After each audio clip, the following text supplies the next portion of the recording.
9 सिर वाली दिव्य आत्मा के स्वर में क्रोध की झलक थी। हान जुए ने फिर भौहें सिकोड़ी।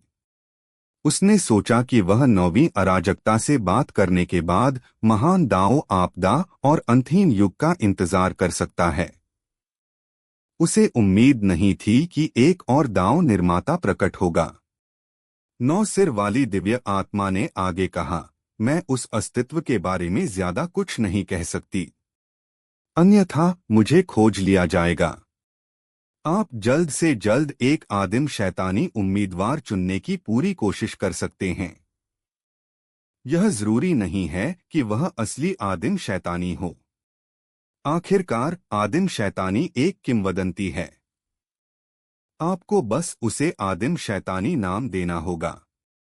इसके अलावा इस बच्चे में महान दाओ आपदा की भविष्यवाणी का सामना करने की शक्तिशाली क्षमता होनी चाहिए। आदिम फेड सेलेस्टियल को महान दाओ अथाह आपदा को विरासत में प्राप्त करने और अंतहीन युग में रिक्त डोमेन को चकनाचूर करने की आवश्यकता है। रिक्त डोमेन वास्तव में आदिम नियम है जो अराजकता को बांधता है। इसके साथ ही 9 सिर वाली दिव्य आत्मा ने शीघ्रता से स्वप्न समाप्त कर दिया। हान जुए ने अपनी आंखें खोलीं और मन ही मन पूछा, क्या 9 सिर वाली दिव्य आत्मा ने जो कहा वह सच है? जीवन काल के 50 अरब वर्ष कम हो जाएंगे। क्या आप जारी रखना चाहते हैं? जारी रखना, यह सच है। वह दाओ निर्माता कौन है जिसका उल्लेख 9 सिर वाली दिव्य आत्मा ने किया है? ऐसा कोई कर्म नहीं है।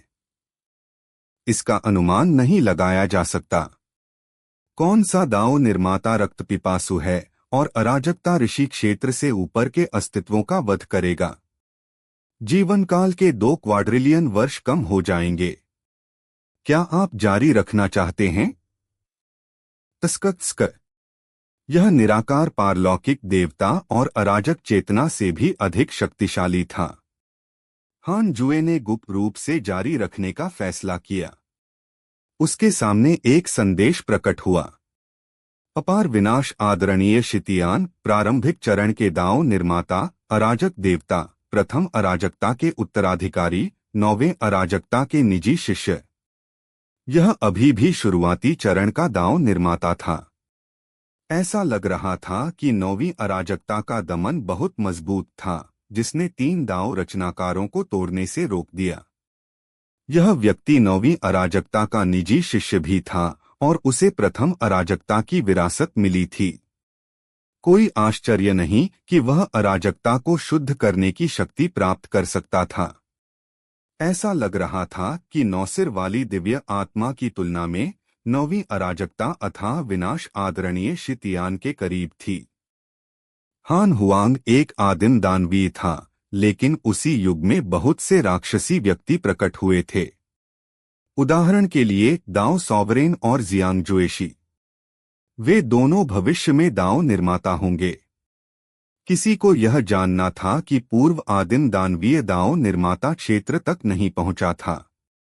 इसलिए युवा आदिम दानवीय का ऐसे विलक्षण व्यक्ति द्वारा पीछा किया जाना असंभव नहीं था।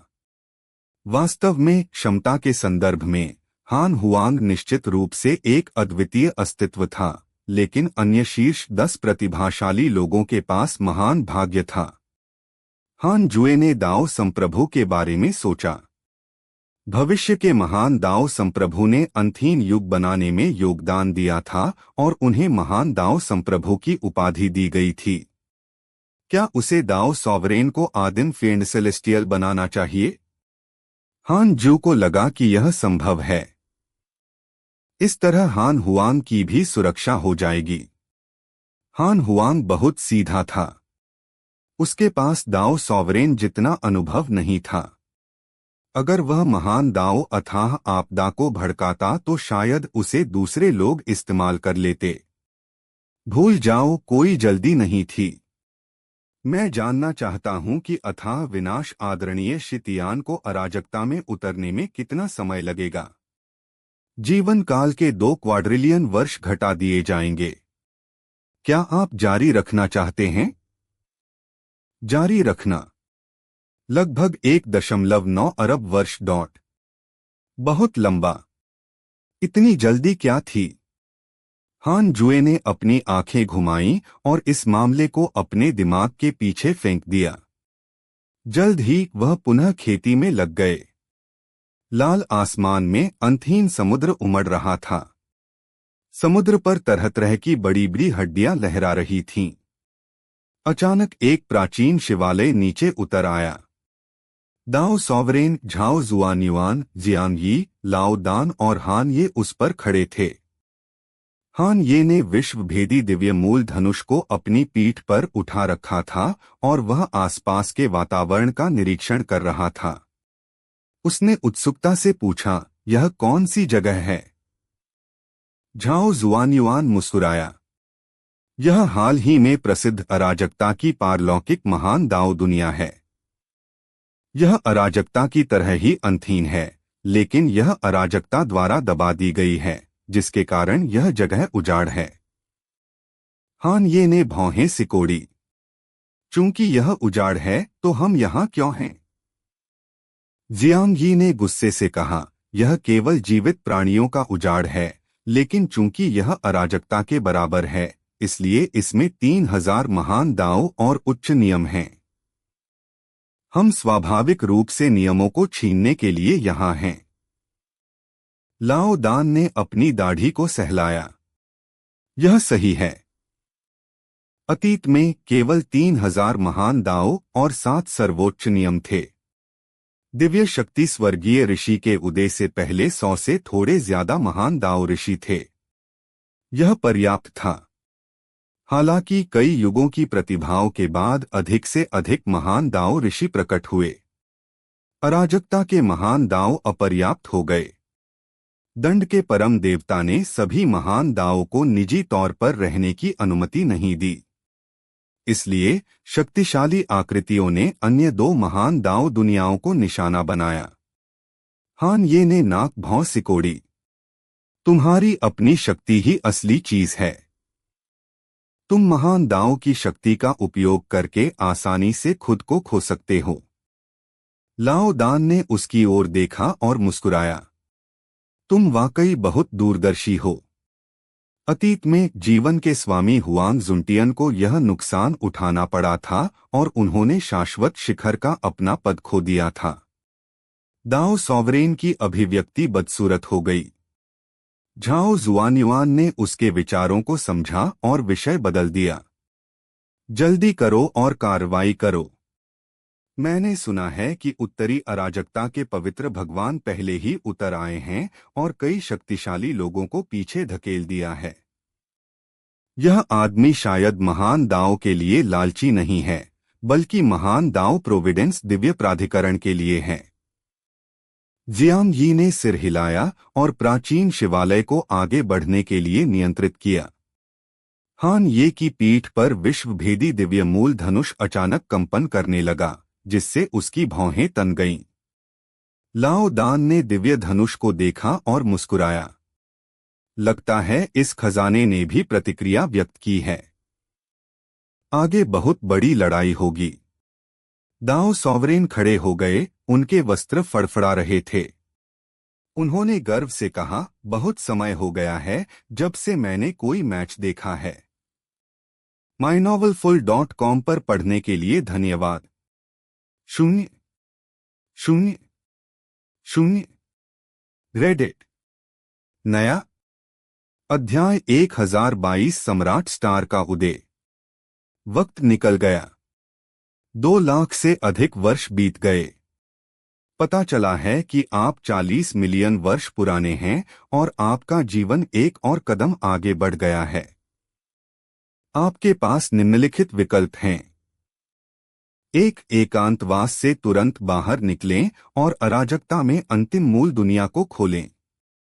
आप एक महान दाव टुकड़ा, एक आदिम टुकड़ा और एक सृजन आत्मा पत्थर प्राप्त कर सकते हैं। 2, शांत तरीके से साधना करें और परेशानियों से दूर रहें।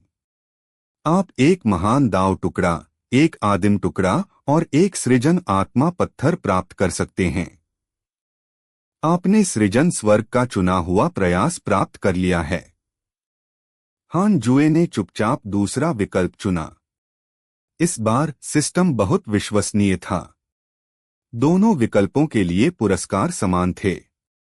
वर्तमान में उन्होंने पहले से ही 8 महान दाव टुकड़े, 6 आदिम टुकड़े और 5 सृजन आत्मा पत्थर एकत्र कर लिए थे। पिछले क्रिएशन स्पिरिट स्टोन का इस्तेमाल अराजक फिएंड सेलेस्टियल को जन्म देने के लिए किया गया था। अब जब सभी अराजक फिएंड सेलेस्टियल अपने आप पैदा हो गए हैं तो उसने यह आइटम रख लिया है। सृजन आत्मा पत्थर किसी भी चीज को जीवित प्राणी में बदल सकता है। हान जुए को लगा कि यह भविष्य में उपयोगी हो सकता है। जहां तक सृष्टि के स्वर्गीय चुने हुए का प्रश्न है तो उन्होंने इसका तुरंत उपयोग नहीं किया। कोई जल्दबाजी नहीं थी। उसने अराजकता का निरीक्षण करना शुरू कर दिया।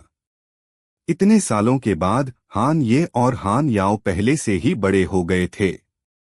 खासकर हान याओ, वह स्वर्गीय न्यायालय का नया दिव्य जनरल बन गया था। उसकी प्रतिष्ठा बहुत अधिक थी। कुछ लोगों ने तो यहाँ तक कहा कि वह उस समय का जनरल हुआंग था, शायद उससे भी अधिक शक्तिशाली। विजय स्वर्गीय सितारा जितना ज्यादा लड़ता गया वह उतना ही मजबूत होता गया। युद्ध के मैदान पर प्रदर्शन के मामले में हान याओ वास्तव में पिछले हान हुआंग से ज्यादा मजबूत था।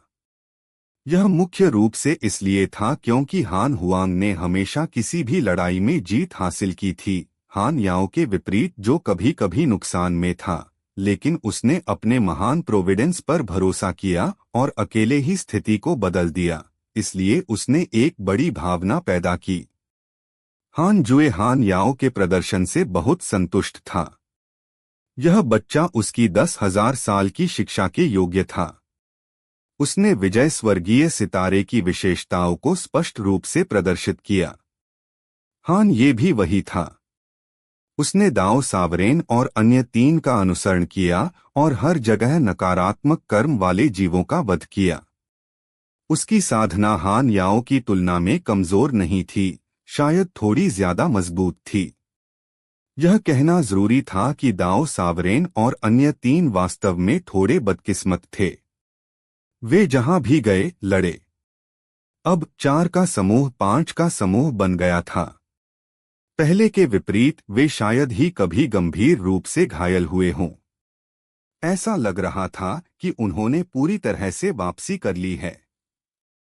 हान जुए ने अपने बगल में हान लिंग को देखा। उसकी साधना का स्तर बढ़ रहा था।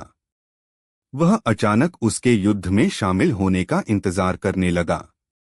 हालांकि अगर हान लिंग को बाहर आना था तो हान जुए को पहले अंथीन युग को उतारना था, अन्यथा इस लड़की को आसानी से दबा दिया जाएगा।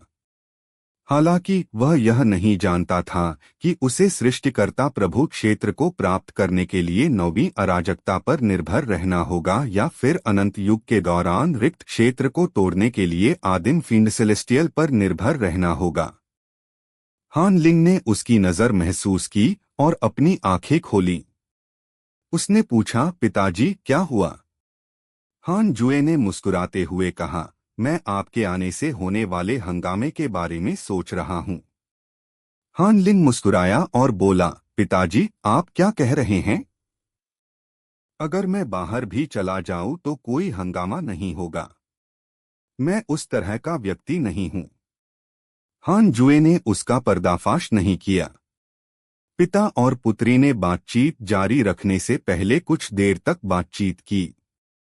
हान जुए के मन में अचानक एक विचार आया और उसने मन ही मन पूछा, मैं जानना चाहता हूं कि मेरी बेटी हान लिंग अपने चरम पर कैसी होगी। जीवनकाल के 100 क्वाड्रिलियन वर्ष घटा दिए जाएंगे। क्या आप जारी रखना चाहते हैं? हामफना। यह 9वीं अराजकता के बराबर था। कितना प्रभावशील है। जारी रखो, जारी रखो। हान जुए ने अपनी उत्तेजना को दबा दिया और उसकी चेतना भ्रम में प्रवेश कर गई। जब उसने फिर से अपनी आंखें खोली तो वह खाली जगह में था। वास्तविकता के विपरीत अनगिनत ब्रह्मांड भविष्य में तैर रहे थे।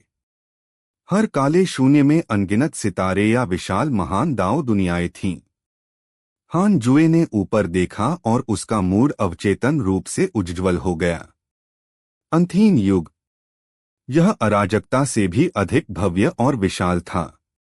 महान दाव सर्वोच्च क्षेत्र प्राप्त करने के बाद हान जुए की आंखों में अराजकता एक पिंजरे की तरह थी। जल्द ही एक शक्तिशाली आकृति उतरी। उसका शरीर एक तेज रोशनी से चमक उठा।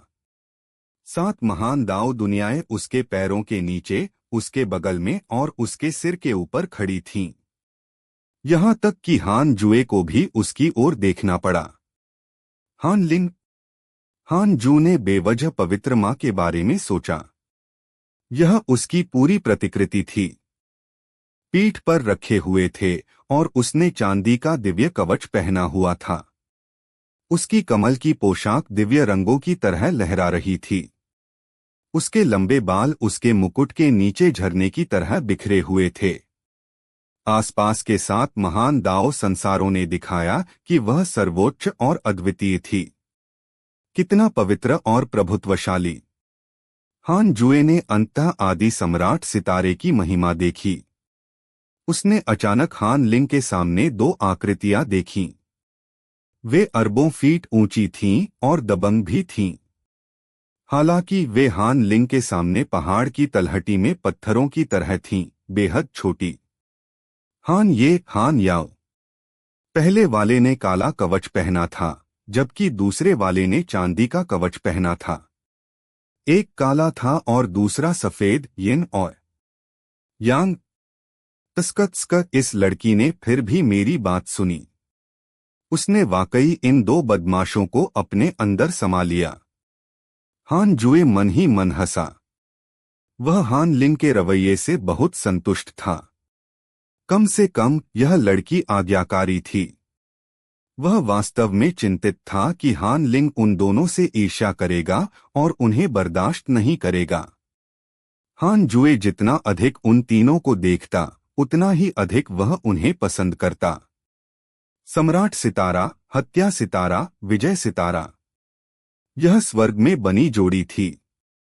वह सोच रहा था कि वे तीनों कहाँ जा रहे हैं। हान लिंग अचानक रुक गई और अपना दाहिना हाथ उठाया, फिर धीरे से उसे जकड़ लिया। एक पल में हान जुए के सिर के ऊपर का खाली स्थान फट गया। हान जुए ने ऊपर देखा। स्थानिक दरार में एक महान दाव दुनिया की छवि थी। दरार के किनारे पर अनगिनत जीवित प्राणी पहरा दे रहे थे, जो किसी भी समय हमला करने के लिए तैयार थे। वह और अन्य लोग भी मजबूत होते जा रहे थे। अब केवल 5 दाव निर्माता थे, लेकिन भविष्य अनिश्चित था। क्या 9वीं अराजकता वास्तव में एक सृष्टिकर्ता भगवान बन सकती है? हान जुए का दिल धड़क उठा। नहीं, उसे जल्दी से जल्दी खेती करनी थी।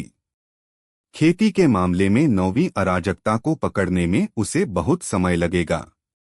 हान जुए ने अपनी आंखें बंद कर लीं और साधना शुरू कर दी।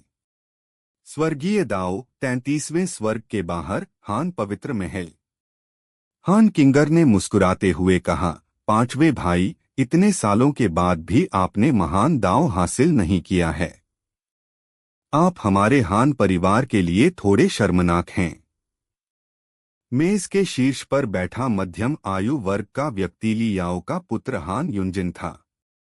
अपनी बहन की चिढ़ाने का सामना करते हुए हान युनजिन ने असहाय होकर कहा, मेरे पास अपने भाइयों और बहनों की प्रतिभा नहीं है, इसलिए मैं स्वाभाविक रूप से महान दाव को प्राप्त नहीं कर सकता। हालांकि मेरे वंशज हान याओ ने हान परिवार को शर्मिंदा नहीं किया। जियांग जुएशी, जो हान किंगर के सामने बैठा था, मुस्कुराया और बोला, हान याओ वाकई बहुत शक्तिशाली है। उसमें जूनियर हुआंग की क्षमता है। महामहिम स्वर्गीय सम्राट उसे बहुत पसंद करते हैं। हान किंगेर ने उसे घूरकर देखा, जिससे वह असहाय होकर हंसने लगा और कुछ और नहीं बोला। हान युनजिन ने उत्सुकता से पूछा, तीसरी बहन और सीनियर जियांग यहाँ क्यों हैं? अध्याय 1023 फिएंड सेलेस्टियल की खोज। काफी समय बीत चुका था, लेकिन हान युनजिन और हान किंगर अभी भी काफी दूर थे। हालांकि हान किंगर ने ऐसा व्यवहार किया जैसे वे करीब थे, हान युनजिन को आश्चर्य हुआ कि आखिर यह क्या था। भाई बहनों के बीच खेतीबाड़ी में बहुत अंतर था, इसलिए वे बहुत कम घूमते फिरते थे। हान किंगर ने मुस्कुराते हुए कहा, मैं पूछना चाहती हूँ कि क्या हान परिवार में हान याओ जैसे कोई प्रतिभाशाली व्यक्ति हैं? आपका दूसरा भाई एक शिष्य लेना चाहता है। उसके कोई संतान नहीं है, इसलिए वह आपके घुटनों से ही कोई शिष्य ढूंढ सकता है। हान युनजिन भावुक हो गया और खुश दिखाई दिया। आखिरकार वह एक स्वर्गीय दाओ ऋषि था। उसने अराजकता की यात्रा की थी और स्वाभाविक रूप से हान हुआंग की प्रतिष्ठा को जानता था। वर्तमान हान हुआंग को अराजकता में एक शीर्ष शक्तिशाली व्यक्ति माना जा सकता है। वह एक हाथ से युगों को कवर कर सकता था। उसकी रहस्यमय शक्ति अकल्पनीय थी। हान युनजिन ने कहा, मेरे हान परिवार में कई प्रतिभाशाली लोग हैं। हर पीढ़ी पिछली पीढ़ी से ज्यादा मजबूत है। चूंकि दूसरा भाई एक शिष्य चाहता है, इसलिए मुझे स्वाभाविक रूप से सबसे मजबूत व्यक्ति को चुनना होगा। हान किंगर ने तुरंत मुस्कुराते हुए अपना मुंह ढक लिया। पांचवें भाई, तीसरी बहन को निराश मत करना। मैंने दूसरे भाई से वादा किया था। हान युनजिन मुस्कुराया और सिर हिलाया। उसने तुरंत एक आवाज भेजी। व्यवस्था करने के बाद हान युनजिन ने जिज्ञासा से पूछा, दूसरा भाई अचानक एक शिष्य को क्यों लेना चाहता है? हान किंगरेर ने अपने हाथ फैलाकर संकेत दिया कि वह नहीं जानती। जियांग जुएशी ने कहा, चेतनाहीन महान दाओ दुनिया और पारलौकिक महान दाओ दुनिया के प्रकट होने के बाद से ही शक्तिशाली व्यक्ति अपनी खुद की दुनिया बनाने के तरीकों के बारे में सोच रहे हैं। जूनियर हुआंग कोई अपवाद नहीं है। उसे अपनी दुनिया में सभी जीवित प्राणियों का मार्गदर्शन करने के लिए किसी की आवश्यकता है। इससे परेशानी से बचा जा सकता है। हान युनजिन गहरी सोच में डूबा हुआ था। उसने महान दाओ दुनिया के बारे में भी सुना था, लेकिन उसके विचार से यह केवल सबसे बड़ी दुनिया थी। वह भी एक दुनिया बना सकता था, लेकिन इससे उसके साधना स्तर पर कोई खास असर नहीं पड़ता। हान परिवार का प्रबंधन करना पहले से ही काफी थका देने वाला था, इसलिए स्वाभाविक रूप से वह एक दुनिया बनाने के लिए परेशान नहीं हो सकता था। हान किंगर ने नाक भौं सिकोड़ी। दूसरा भाई तो बिल्कुल पागल है। वह पहले ही इतिहास के शिखर पर पहुंच चुका है और एक दिव्य दंडक भी है। वह एक अराजक क्षेत्र पर हावी है। अराजकता में 5 से भी कम अस्तित्व उसके बराबर हो सकते हैं। वह वास्तव में अभी भी एकांत में साधना में व्यस्त है। अगले 10 मिलियन वर्षों में शायद जूनियर उसे याद नहीं रखेंगे, ठीक पिता की तरह। इस वर्तमान दुनिया में कितने जीवित प्राणी अभी भी दिव्य पराक्रमी स्वर्गीय ऋषि को याद करते हैं? जियांग जुएशी मुस्कुराया और न तो खंडन किया और न ही सहमति जताई। वह जितना ऊंचा खड़ा था, उतना ही उसे अराजकता की गहराई के बारे में पता चला। हान युनजिन ने पूछा, पिताजी कैसे हैं? मुझे कैसे पता? वह हमेशा एकांत में रहता है। केवल सिस्टर लिंगेर ही हमेशा उसके साथ रह सकती है, हान किंगेर ने जवाब दिया। हान युनजिन हान लिंग का जिक्र सुनकर गहरी सोच में पड़ गया। कुछ ही समय बाद हान परिवार का एक ऋषि एक सुंदर प्रतिभाशाली बालक को लेकर आया। जियांग जुएशी ने अपनी आंखों में निराशा के भाव के साथ उसे मापा। वह अपनी दुनिया में प्रवेश के लिए एक विलक्षण प्रतिभा को भी चुनना चाहता था। 5 लाख साल बाद नश्वर दुनिया में जातियां बदल गईं। स्वर्गीय दाओ और सूर्य और चंद्रमा घूम गए। युग बदल गए और अराजकता भी दिन ब दिन बदलती गई। हान जुए ने अपनी आंखें खोलीं और अपनी धार्मिक शक्तियों को महसूस किया। परम मूल दुनिया लगातार विकसित हुई। पहले से ही एक विशाल दुनिया थी। परम मूल क्यूई अंतहीन थी और दुनिया को भर दिया। साधना के मामले में आत्मा क्यूई पहले से ही अराजकता से कहीं बेहतर थी। हान जुए ने सबसे पहले अनुकरण परीक्षण में प्रवेश किया और 100 निराकार पारलौकिक देवताओं को चुनौती दी। वह आसानी से जीत गया। 200 निराकार पारलौकिक देवता। 1 घंटे बाद हान जुए का पलड़ा भारी हो गया। वह संतुष्ट था। आखिरकार वे दांव निर्माता थे। हर एक अतिरिक्त सरल नहीं था। किसी भी मामले में वह 9वीं अराजकता के अलावा किसी और से नहीं डरता था।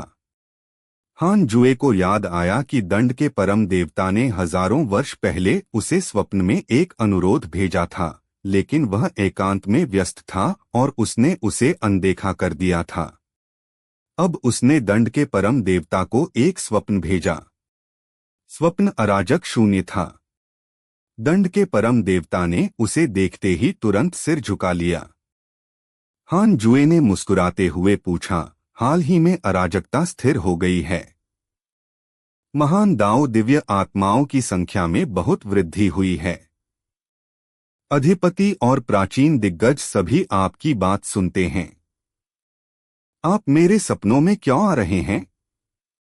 दंड के परम देवता ने मुस्कुराते हुए कहा, यह सब गुरु की कृपा है कि मैंने हान हुआंग को प्राप्त किया, जैसे कि सार्वभौमिक दिव्य स्तंभ प्राप्त करना। वर्तमान अराजकता वास्तव में एक अभूतपूर्व शांति तक पहुंच गई है, लेकिन हाल ही में कई अजीब चीजें हुई हैं। उदाहरण के लिए महान दाओ आत्मा बन गए हैं और सर्वोच्च नियमों में उतार चढ़ाव आया है। प्राचीन काल से हालांकि ऐसे समय भी आए हैं जब महान दाओ आत्मा बन गए हैं, लेकिन यह पिछले लाखों वर्षों की तरह लगातार नहीं हुआ है। हर बार जब सर्वोच्च नियमों में उतार चढ़ाव होता है तो अराजकता के एक कोने में एक जाति का जन्म होगा। इन जातियों में ऐसी क्षमता है जो अराजक फिएंड सेलेस्टियल्स से कम नहीं है। इसके अलावा उन सभी में अलग अलग प्रतिभाएं हैं। वे एकांत और युद्धप्रिय हैं। मुझे चिंता है कि वे बेचैनी का स्रोत बन जाएंगे। हान जुए ने कहा, आप चिंतित हैं तो उन्हें खत्म क्यों नहीं कर देते? दंड के परम देवता ने कहा, मैं वास्तव में ऐसा करना चाहता था, लेकिन मुझे एक रहस्यमय शक्ति ने रोक दिया और मेरे पास रुकने के अलावा कोई विकल्प नहीं था। मुझे संदेह है कि मुझे अराजकता के भगवान ने रोका था। हालांकि अराजकता के भगवान ने अराजक सभा समाप्त होने के बाद मुझे स्पष्ट रूप से दिव्य आत्माओं के नेता की उपाधि प्रदान की। अगर वह उन जातियों की रक्षा करना चाहता था तो उसने मुझे स्पष्ट रूप से क्यों नहीं बताया? वह झिझका, लेकिन आगे नहीं बोला। इसके बजाय वह उसे घूरता रहा। हान जुए ने कहा, तुम सही हो। शायद यह अराजकता का भगवान नहीं है। दंड के परम देवता द्रवित हो गए। हान जू ने आगे कहा, अराजकता में अगला रुझान प्राइमोर्डियल फेंड सेलेस्टियल है। वह महान दाओ अथाह आपदा को भड़काएगा। पारलौकिक अस्तित्व सभी प्राइमोर्डियल फेंड सेलेस्टियल के प्रकट होने की प्रतीक्षा कर रहे हैं। आपको बस उसे ढूंढना है और उसे बढ़ने में मदद करनी है। आपको महान दाओ अथाह आपदा के आने का इंतजार करना होगा। दंड के परम देवता ने आश्चर्य से पूछा, प्राइमोर्डियल फाइंड सेलेस्टियल? क्या यह किंवदंती नहीं है? इसके अलावा प्राइमोर्डियल फाइंड सेलेस्टियल अराजकता को क्यों नुकसान पहुंचाएगा? विनाश के बाद सृजन।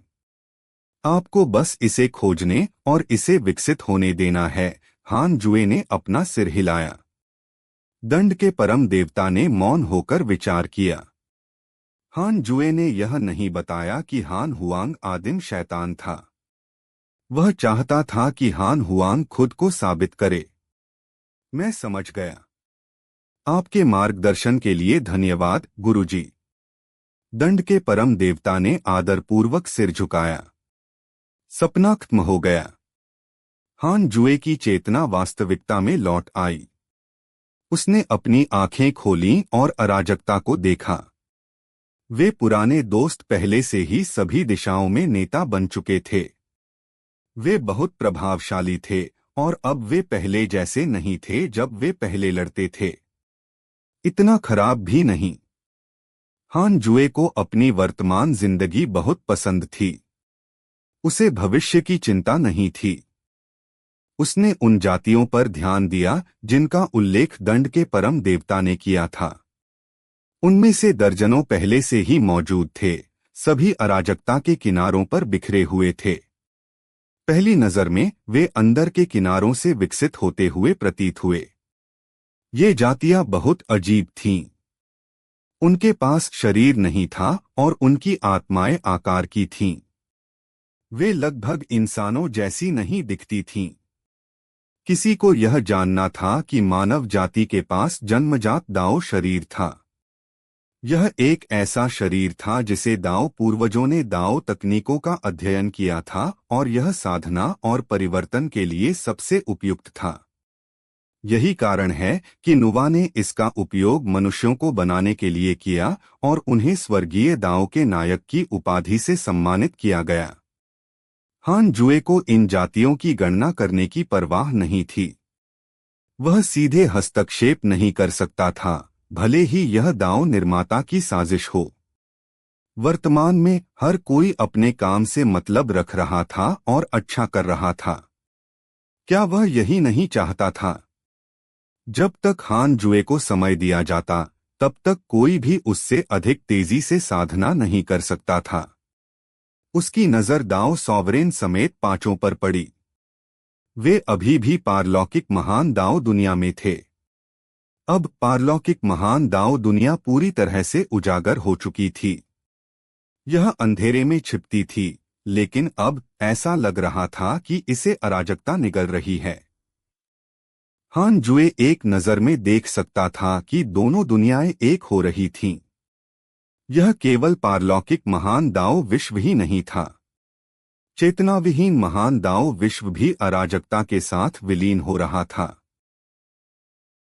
हान ये उनका अनुसरण करने में सही था। वह इन सभी वर्षों में हत्या करता रहा था और उसने महान दाओ दुनिया में जीवित प्राणियों को भी पाला था। जब वे मजबूत हो गए और विभिन्न गुटों ने वर्चस्व के लिए लड़ाई की, जिससे एक क्षेत्र के लोग दुख में रहने लगे, तो वह विशेष रूप से उन्हें मारने के लिए एक हत्यारा सितारा बन गया। अध्याय 1024 क्रोध। हान जुए को हान ये के कार्यों पर टिप्पणी करने की जहमत नहीं उठानी पड़ी। अगर वह एक जीवित प्राणी होता जो महान दाओ दुनिया से आगे निकल गया होता तो वह निश्चित रूप से उससे नफरत करता।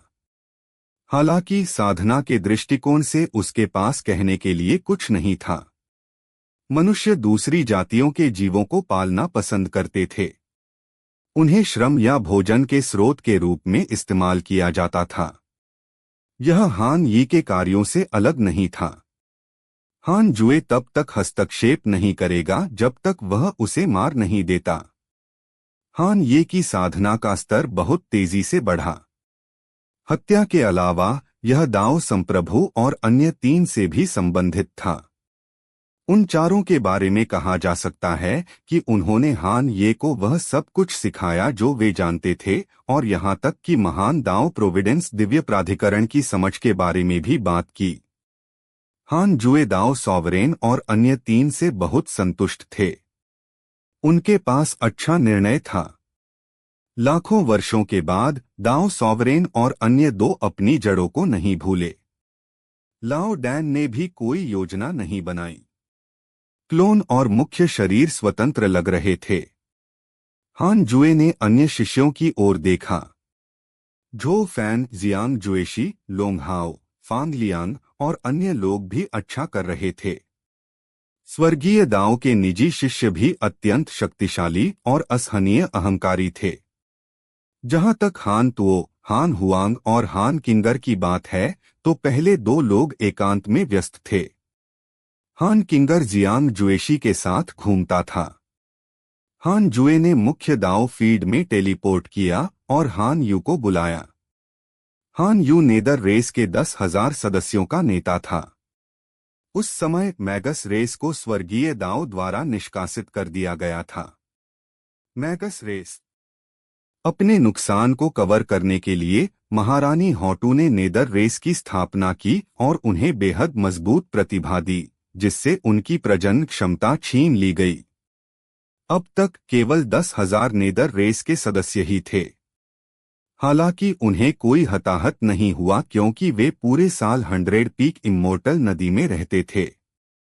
हान यू हान जुए को दोबारा देखने के लिए बहुत उत्साहित थी। वह लाखों सालों के बाद अपने स्वरूप को लगभग भूल चुका था। उसे उम्मीद नहीं थी कि हान जुए उसे अब भी याद रखेगा। हान जुए ने सबसे पहले उसका कुशलक्षेम पूछा, जिससे हान यू कृतज्ञ हो गया।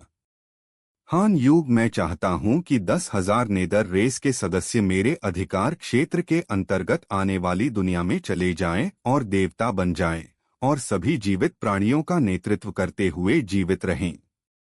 आप क्या सोचते हैं? हान जुए ने अपनी मुस्कान वापस ली और पूछा। हान यू ने तुरंत कहा, संप्रदाय गुरु नर्क जाति हमेशा आपका अनुसरण करेगी। उनके लिए हान जुए न केवल संप्रदाय के गुरु थे, बल्कि उनके पिता भी थे। हालांकि अब छिपा हुआ संप्रदाय शक्तिशाली हो गया था, इसलिए वे उसके करीब नहीं आ सकते थे। हान जुए ने तुरंत हान यू से नेदर रेस को इकट्ठा करने के लिए कहा। आधे दिन बाद हान जुए ने 10,000 नेदर रेस के सदस्यों को अल्टीमेट ओरिजिन वर्ल्ड में ले जाकर लाइफ फील्ड सेलेस्टियल के पास भेज दिया। उसने उनसे कहा कि वे अच्छी तरह से मिलजुल कर रहें और भविष्य में अल्टीमेट ओरिजिन वर्ल्ड पर एक साथ शासन करें। हान जुए ने सबसे पहले उसका कुशलक्षेम पूछा, जिससे हान यू कृतज्ञ हो गया। हान यू, मैं चाहता हूं कि 10,000 नेदर रेस के सदस्य मेरे अधिकार क्षेत्र के अंतर्गत आने वाली दुनिया में चले जाएं और देवता बन जाएं और सभी जीवित प्राणियों का नेतृत्व करते हुए जीवित रहें। आप क्या सोचते हैं? हान जुए ने अपनी मुस्कान वापस ली और पूछा। हान यू ने तुरंत कहा, संप्रदाय गुरु नर्क जाति हमेशा आपका अनुसरण करेगी। उनके लिए हान जुए न केवल संप्रदाय के गुरु थे, बल्कि उनके पिता भी थे। हालांकि अब छिपा हुआ संप्रदाय शक्तिशाली हो गया था, इसलिए वे उसके करीब नहीं आ सकते थे।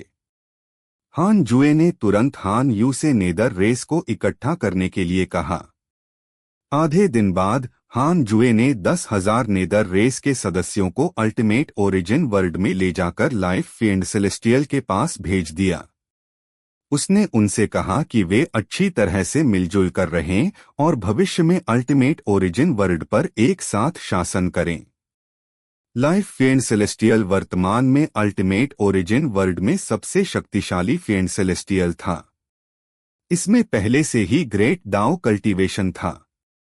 नेदर रेस के ज्यादातर सदस्य फ्रीडम दायरे में थे और लाइफ फील्ड सेलेस्टियल की सहायता कर सकते थे।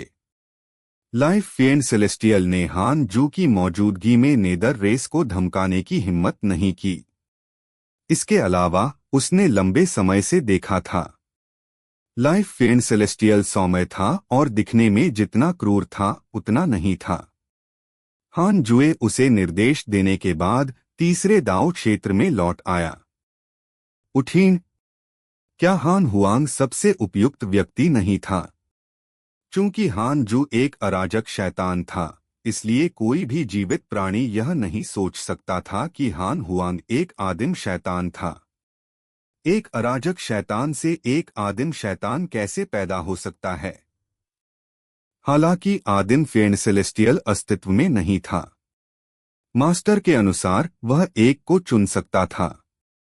क्या उन्हें हान हुआंग को कार्यभार संभालने देना चाहिए? नहीं। यह महान दाओ अथाह आपदा से संबंधित है।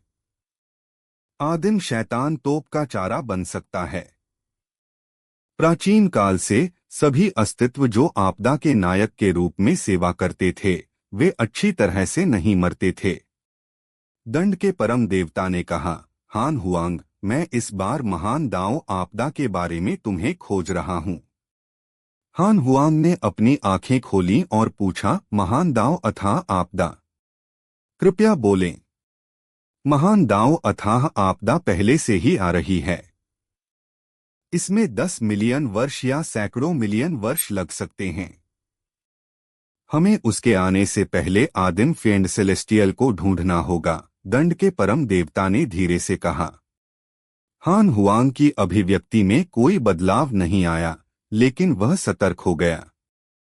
उसने अपनी वर्तमान साधना के साथ स्वाभाविक रूप से अपने वंश का पता लगा लिया था। वह आदिम फिंड सेलेस्टियल था। यह ठीक इसलिए था क्योंकि वह जानता था कि वह अराजक शैतान से भी ऊंचा था, इसलिए हान हुआंग लगन से साधना करना चाहता था।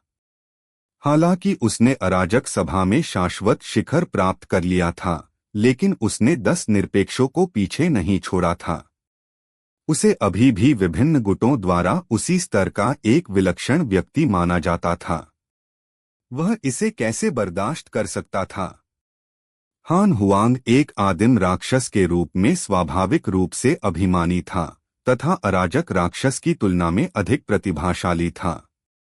हान हुआंग ने कहा, देखना बंद करो, मैं आदिम शैतान हूं।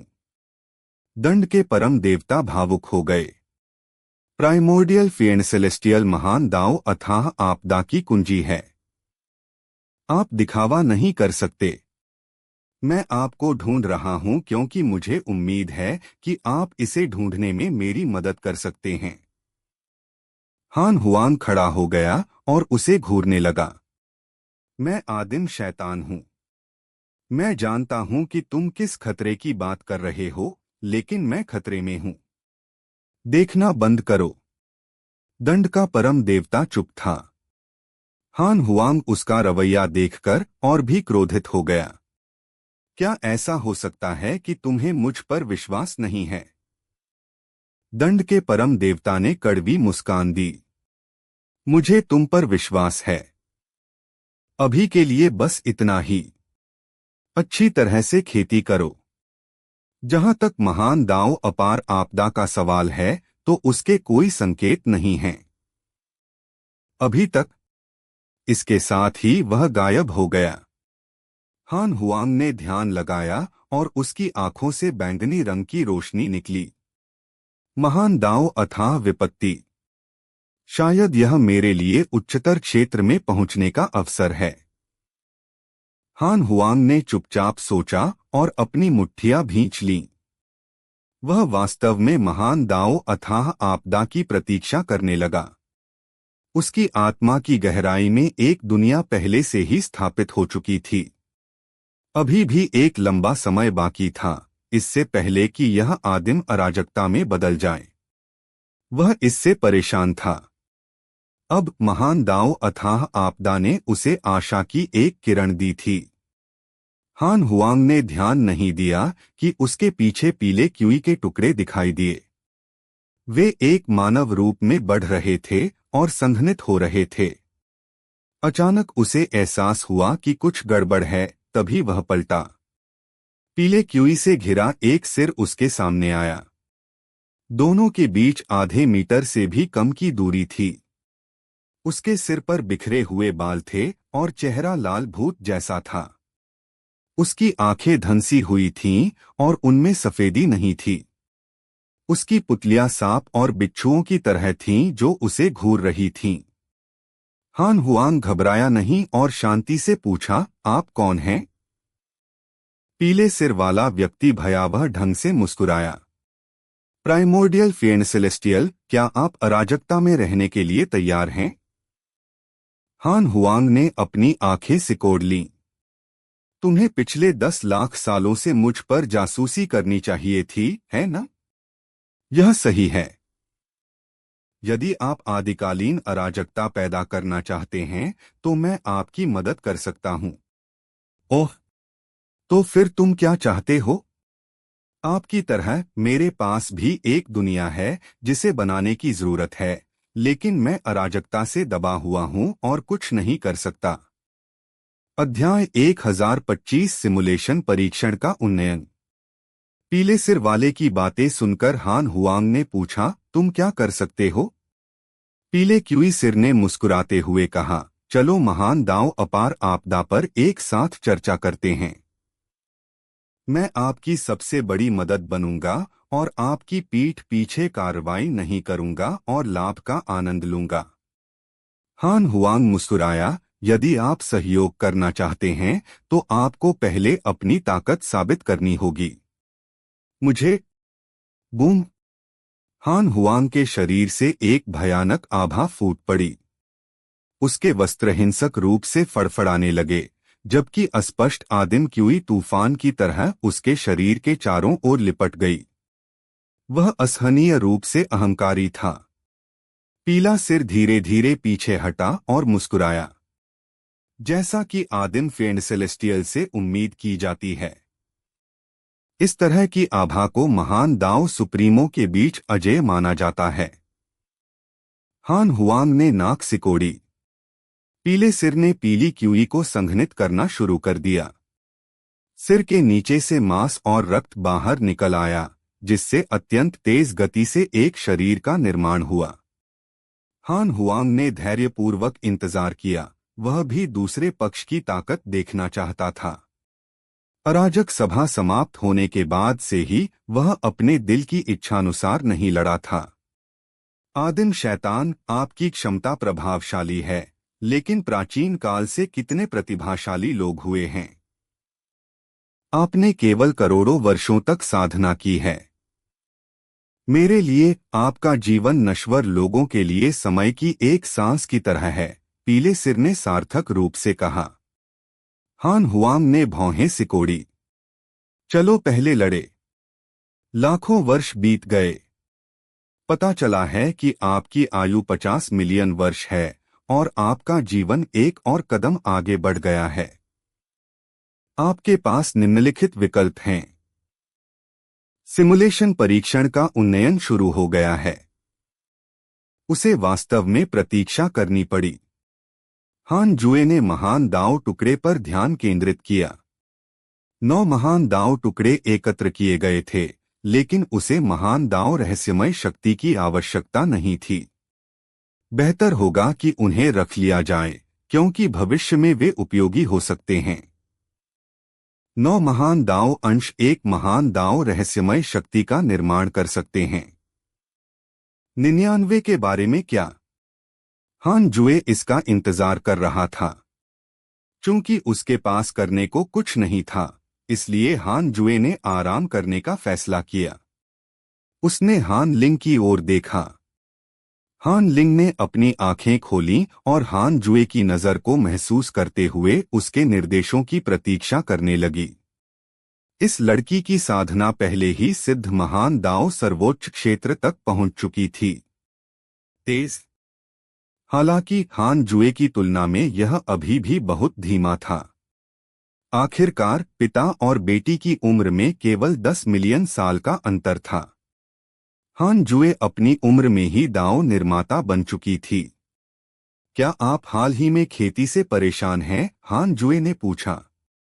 हान लिंग ने कहा, वास्तव में मेरे द्वारा बनाई गई दुनिया के लिए आपके द्वारा बताई गई महान दाव दुनिया बनना बहुत मुश्किल है। मैं 3000 महान दावों को संघनित नहीं कर सकता। मुझे क्या करना चाहिए? हान जुए मुस्कुराया। मैंने तुम्हें जो चरम मूल का महान दाव सिखाया है, उसमें 3000 महान दाव के सत्य शामिल हैं। तुम अराजकता के 3000 महान दाव के नियमों को आत्मसात कर सकते हो और उन्हें स्वयं प्राप्त कर सकते हो। हान लिंग को ज्ञान हुआ और वह तुरंत खड़ा हो गया। पिताजी, मैं बाहर जाना चाहता हूं। हान जुए ने मुस्कुराकर सिर हिलाया और उसे तीसरे दाव क्षेत्र से बाहर भेज दिया। हान लिंग तुरंत अराजकता से बाहर निकल आया और 3000 महान दाव के नीचे आ गया। इस बारे में बात करते हुए यह पहली बार था जब यह लड़की अकेली बाहर गई थी। हान जुए थोड़ा चिंतित था और उसे घूर रहा था। अराजकता में उसके साधना स्तर के साथ उसके कुछ प्रतिद्वंद्वी थे, लेकिन हान जुए को डर था कि उसे धोखा दिया जाएगा। कितनी परियों को मनुष्यों ने बहकाया था। हान जुए ने पहले भी ऐसी कई कहानियां सुनी थीं। यह हान जुए की सबसे प्यारी बच्ची थी। वह एक चोर के बहकावे में कैसे आ सकती थी? हान जुए ने चुपचाप ध्यान दिया। हान लिंग ने 3000 महान दाओं की शक्ति को अवशोषित कर लिया और जल्दी से एक शक्तिशाली व्यक्ति का ध्यान आकर्षित किया। हालांकि जब उसने हान लिंग को देखा तो वह शक्तिशाली, उनकी ताकत की नकल कर सकता है। लड़ाई का परिणाम उनकी शारीरिक और मानसिक स्थिति को प्रभावित नहीं करेगा। इसे जितनी बार इस्तेमाल किया जा सकता है वह असीमित है। इससे दुश्मन की भविष्य की खेती की सीमा का पता लगाया जा सकता है। पता लगाने की सीमा ने एक महान दांव दुनिया को कवर किया। हान जुए की आंखें आश्चर्य से चमक उठीं। दूसरे शब्दों में, वह अराजकता में सभी के साधना स्तरों की नकल कर सकता था और बेरहमी से लड़ सकता था।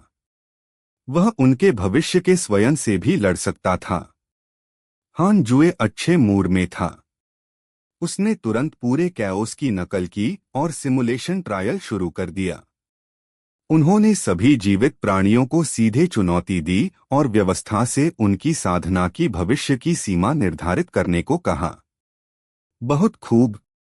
यदि इसे स्थापित नहीं किया गया होता तो भी ठीक होता, लेकिन 20 से अधिक दांव निर्माता और 1 लाख से अधिक महान दांव संत प्रकट हुए। अराजकता अभी भी प्रभावशाली थी और इसमें कई प्रभावशाली प्रतिभाएं शामिल थीं। इनमें से अधिकांश दांव निर्माता हान जुए से परिचित थे, लेकिन कुछ के बारे में उसने कभी नहीं सुना था। उनमें से कुछ ने उसे आश्चर्यचकित कर दिया।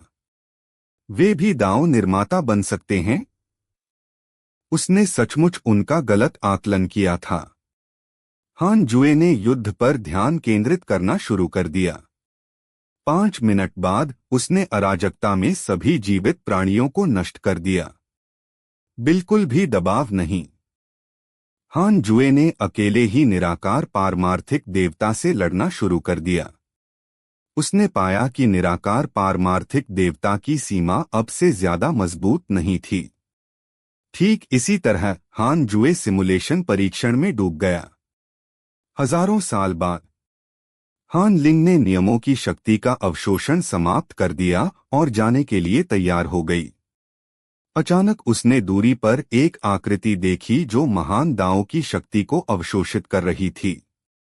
उसने ध्यान से देखा तो पता चला कि वह लाओजी था।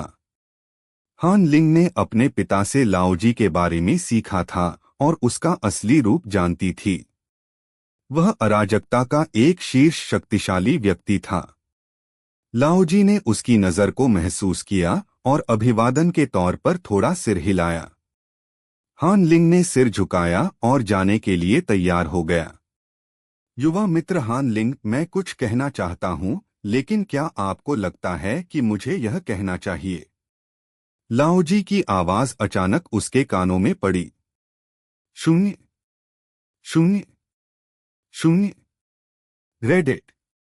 नया अध्याय 1026 अराजकता बढ़ती है, अत्यधिक क्रोध तानाशाह सितारा। हान लिंग ने उसे ध्यान से देखा और कहा, वरिष्ठ, मैं आपके लिए क्या कर सकता हूं? वह लाओजी का केवल नाम मात्र का सम्मान करती थी। लाओजी ने कहा, मैं देख रहा हूं कि आपकी नियति असाधारण है। आप निश्चित रूप से भविष्य में अराजकता पर शासन करेंगे। आप जो दुनिया बनाना चाहते हैं वह आपका दांव होगा। आप जो दुनिया चुनते हैं वह आपके भविष्य के मार्ग के लिए अत्यंत महत्वपूर्ण है। गलत रास्ता न अपनाएं। आपके मार्गदर्शन के लिए धन्यवाद, सीनियर। हान लिंग ने आदरपूर्वक सिर झुकाया और चला गया। हान जुए ने हान लिंग को वापस दांव क्षेत्र में ले जाया, जब वह उस क्षेत्र से चली गई जहां 3000 महान दाव थे। लाओजी ने उस दिशा में देखते हुए बुदबुदाया, दिव्य शक्तिमान स्वर्गीय ऋषि वास्तव में प्रभावशाली हैं। उनकी रक्तवंशीय विरासत अभूतपूर्व है। क्या ऐसा हो सकता है कि उन्होंने किसी तरह के नियम को समझ लिया है? तीसरे दाओ क्षेत्र में हान लिंग हान जुए के पास बैठा रहा और लाओजी के बारे में शिकायत करता रहा। उसे लग रहा था कि वह लोगों को उपदेश देने के लिए अपनी वरिष्ठता पर भरोसा कर रहा है। उसे मुझे सिखाने का क्या अधिकार है? क्या उसकी दुनिया बहुत अच्छी है? मुझे नहीं लगता कि उसने खुद के लिए कोई नाम कमाया है। अतीत में उसने स्वर्गीय दाओ में दाओ पूर्वज को अपमानित करने की हिम्मत नहीं की। बाद में वह 3 शुद्ध पवित्र दुनिया की रक्षा नहीं कर सका। कितना हास्यास्पद है, हान लिंग ने आक्रोश से कहा। उसका साधना स्तर लाओजी के समान था, लेकिन उसके साथ एक जूनियर के रूप में व्यवहार किया गया था। हान जुए मुस्कुराया। सार में अंतर के अलावा वास्तव में महान दाओ दुनियाओं के बीच बहुत ज्यादा अंतर नहीं है। उसे बस लगता है कि अगर आप महान दाओ दुनिया पर उदारता से शासन करते हैं तो आप जो रास्ता अपनाएंगे वह स्वाभाविक रूप से महान होगा। अगर आप महान दाओ दुनिया के जीवों का पालन पोषण करते हैं और बेपरवाही से काम करते हैं तो आप भी बिना किसी चिंता के काम करेंगे। हान लिंग ने अपने होठों को मोड़ा। हान जुए ने विषय बदल दिया और उससे पूछा कि यात्रा कैसी रही। हान लिंग तुरंत खुश हो गई और कहा कि उसने पहले ही 3000 महान दाओ के नियमों की शक्ति को अवशोषित कर लिया है और वह अपनी महान दाओ दुनिया में एक नया 3000 महान दाओ बना सकती है। महान दाओ अराजकता में अद्वितीय था। वहां कोई भी महान दाओ नहीं था, लेकिन महान दाओ दुनिया भर में ऐसा कोई प्रतिबंध नहीं था। कई घंटे बाद पिता और पुत्री साधना में शामिल हुए। दाओ क्षेत्र में साधना के वर्ष अत्यंत शांत थे, लेकिन अराजकता बढ़ती गई। जैसे जैसे अधिक से अधिक महान दाओ संत प्रकट हुए, संचित संघर्ष भड़कने लगे। जीवन गुट ने अपने नुकीले दांत दिखाने शुरू कर दिए। हुआंग जुनटियन ने दर्जनों महान दाओ संतों को जीवन के क्षेत्र को केंद्र के रूप में इस्तेमाल करने के लिए भेजा और आसपास के अराजक क्षेत्रों को निगलना शुरू कर दिया। उत्तरी अराजकता के पवित्र भगवान ने सम्राट के दाओ का उपयोग किया और विभिन्न क्षेत्रों पर हमला करना शुरू कर दिया। उनकी शक्ति चरम पर थी। निराकार दुनिया, महान स्वर्गीय देव राजा, ब्रह्मांड ऋषि राजा झो सांग के महान दाओ स्वर्ग, दुष्ट स्वर्गीय सम्राट झो फैन पंगु और अन्य ने भी वर्चस्व के लिए लड़ाई शुरू कर दी।